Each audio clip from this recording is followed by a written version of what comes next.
If you've ever looked out at a sea of disengaged teenagers during a long block period and wished you could just, flip a switch to transform that passive room into a buzzing, kinetic learning environment, well, you're in the right place. In this explainer, we're handing high school educators an absolute superpower.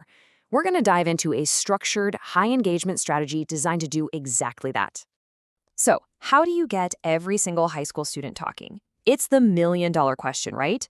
Picture this, and we've all been there. You pose a really thoughtful question to the class, and crickets. Or the same three dominant voices immediately shoot their hands up, while the rest of the class just happily sits back, hides, and stays completely passive for the next hour. You know they have ideas in there, but how do you actually coax them out of their shells? Well, let's contrast that exact pain point with our solution. On one hand, you've got those passive, whole-class discussions where it's super easy for insecure students to just kind of disappear. But on the other hand, we have the give one, get one move strategy. And look, this isn't just another standard discussion format.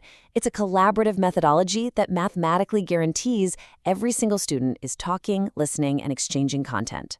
We're talking 100% active peer exchange. All right, here's our roadmap for today. We'll cover the passive learning problem, how the strategy actually works, some concrete examples across different content areas, why high schoolers specifically need this, and we'll wrap up with some facilitation tips and tools. Starting things off with part 1, the passive learning problem and how we can gamify engagement. Okay, meet ZipSwap. Thinking of this strategy like a trading card game is actually a brilliant way to conceptualize it. Notice the 90 power level here, and more importantly, ZipSwap's special ability, the collaboration chain. This ability lets students quickly build multiple perspectives and inject some much-needed gamified fun into the learning process. By treating their ideas like trading cards, we're completely flipping the script on passive note-taking. Moving on to section 2. Let's break down how this strategy works into 3 highly actionable steps. Here's the core structure. Step 1 is the prep, or the give. You give them a prompt, and students work independently for, say, 2 to 3 minutes to jot down 3 important points on separate sticky notes. This is absolutely crucial because it gives every single student some intellectual capital to trade. Step 2 is the exchange. Students pair up. Partner A gives an idea, partner B listens, gets it, and then they swap. Finally, step 3 is the compilation.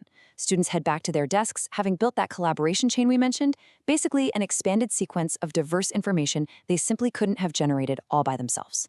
Share one, get one move. Seriously, that becomes the kinetic mantra of your classroom. Just imagine the energy here. You've got teenagers up, out of their desks, rapidly explaining an idea, successfully getting a new one, saying a quick thanks, and then immediately pivoting to find a totally new partner. It's fast, it's purposeful, and it literally turns your room into a bustling marketplace of ideas.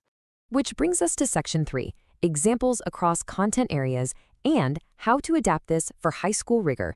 Look at how beautifully this scales for core academics. In math, imagine your students practicing systems of equations. One kid shares a tip for the substitution method, another trades a trick for elimination or graphing. They're building a toolkit.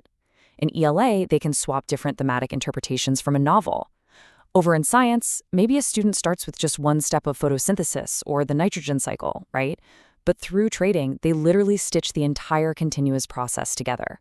And in social studies, they could trade individual causes of World War I, like militarism, imperialism, or the alliance system, to build a really comprehensive, multi-perspective overview. And it translates seamlessly to every other area of the campus, too. In a CTE class, students can rapidly gather a full checklist of workplace safety rules. A world language teacher could have them trading vocabulary or verb conjugations. Out in PE, they can circulate to collect the fitness principles. An ROTC instructor can use this to help cadets build a complete profile of leadership traits, while arts and theater teachers can have students expand their lists on the elements of design or performance. The structure is totally universal. Let's dive into section 4, why high schoolers specifically need this, focusing on peer accountability. The real magic here, the heart of the matter, is low-stakes peer accountability. Remember those kids hiding in the back during whole class discussions? This strategy totally empowers them because it makes them the expert on their own initial ideas. I mean, think about it. It is way less intimidating to share one thought with just one peer than to raise your hand in front of 30 people.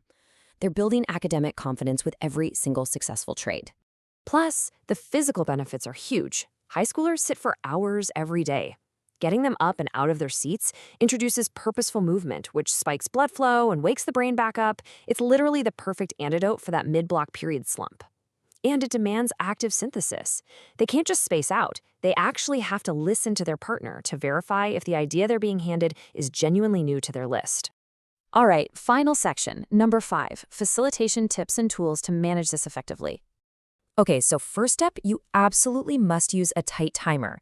Give them exactly 4 to 5 minutes for the movement phase. That sense of urgency keeps them on task. Second, you have to enforce high-quality talk. We all know high schoolers love a shortcut. They'll try to just silently swap sticky notes and walk away.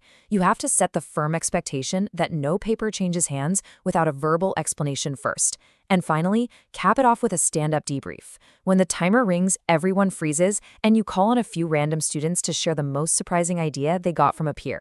It holds everyone accountable.